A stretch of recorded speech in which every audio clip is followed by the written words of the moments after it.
Number 6. Living Gnome.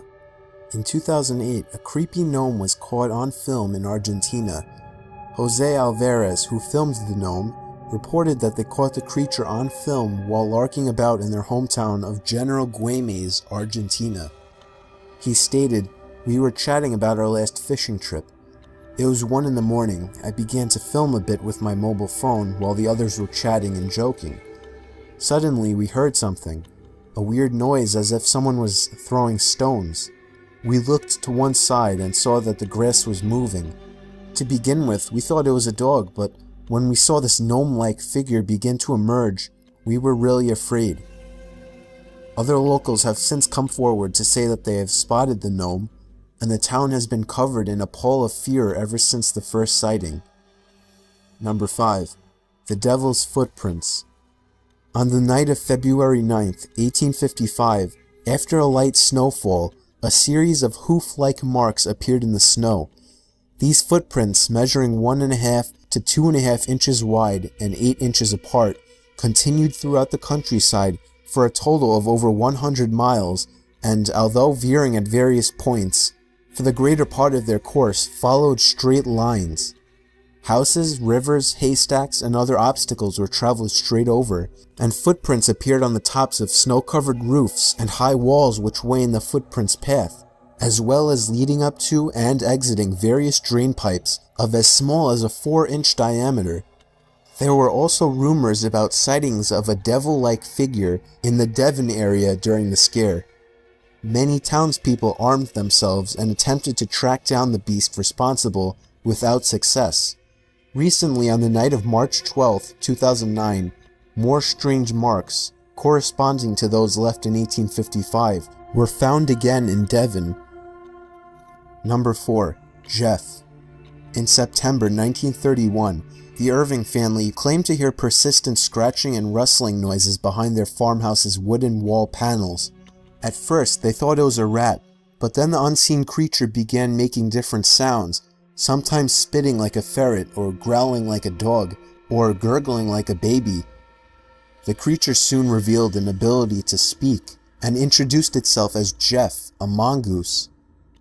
It claimed to have been born in New Delhi, India, in 1852.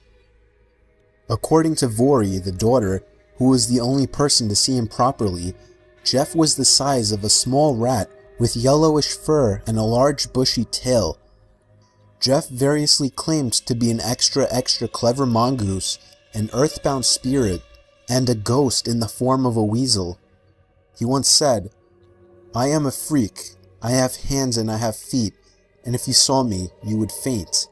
You'd be petrified, mummified, turned into stone or a pillar of salt."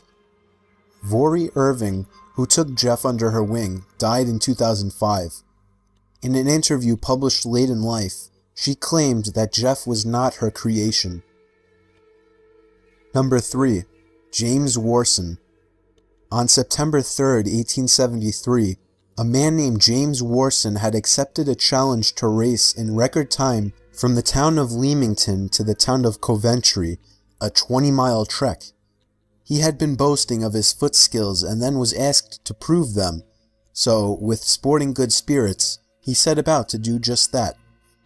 2 friends, Hammerson Burns and Barham Wise, followed behind in a horse-drawn carriage.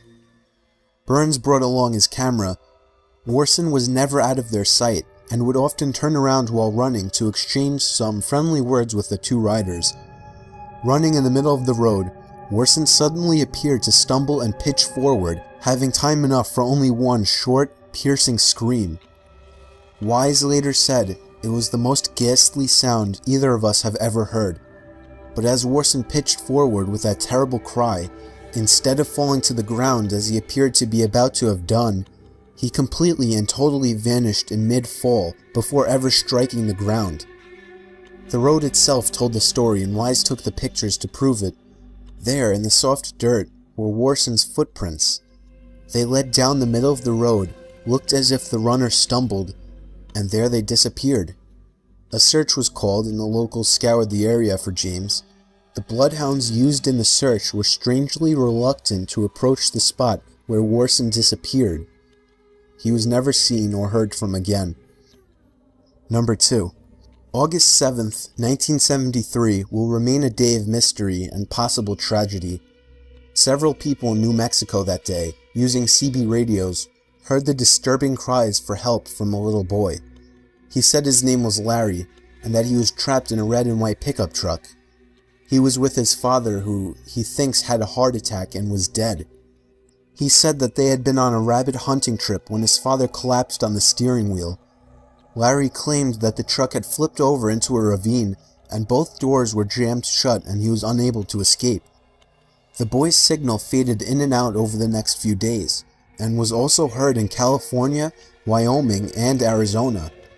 In a panic, Larry began to flip between channels crying for help. Police began a search and rescue team.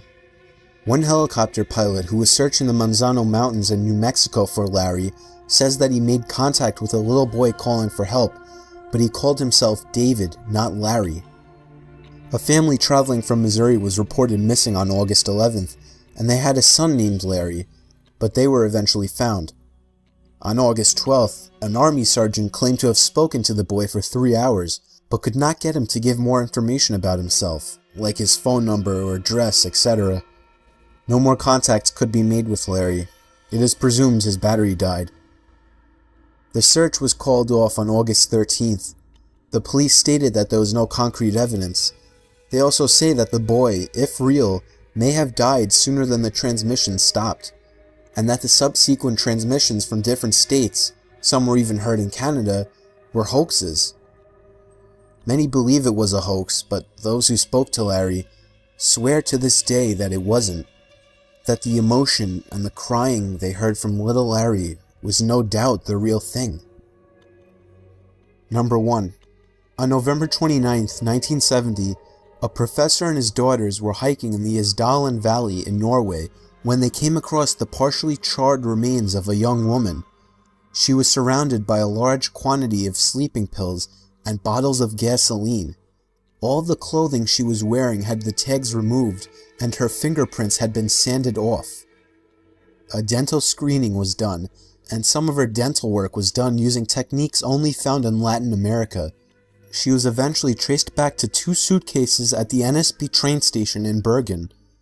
Her luggage contained a prescription lotion with the doctor's name removed, and a few pieces of broken glass with partial fingerprints, and 500 German marks, which is the equivalent of $350 under the lining of one of the suitcases. They discovered the woman had traveled by train across Europe under 9 different names. There were diaries found with her things that contained cryptic notes that the police deciphered were codes listing the places that she had been. Witnesses say she wore wigs as she traveled and spoke several languages such as French, German, English, and Dutch. She stayed at several hotels in Bergen. After checking into each, she would change rooms several times, always requiring a balcony, and would always order porridge with milk for room service. A local man came to the police saying that 5 days prior to the body's discovery, he came across a very elegant woman while hiking. He noted that she wasn't dressed for being outdoors, much less on a remote hiking trail, and that her face was distorted with fear.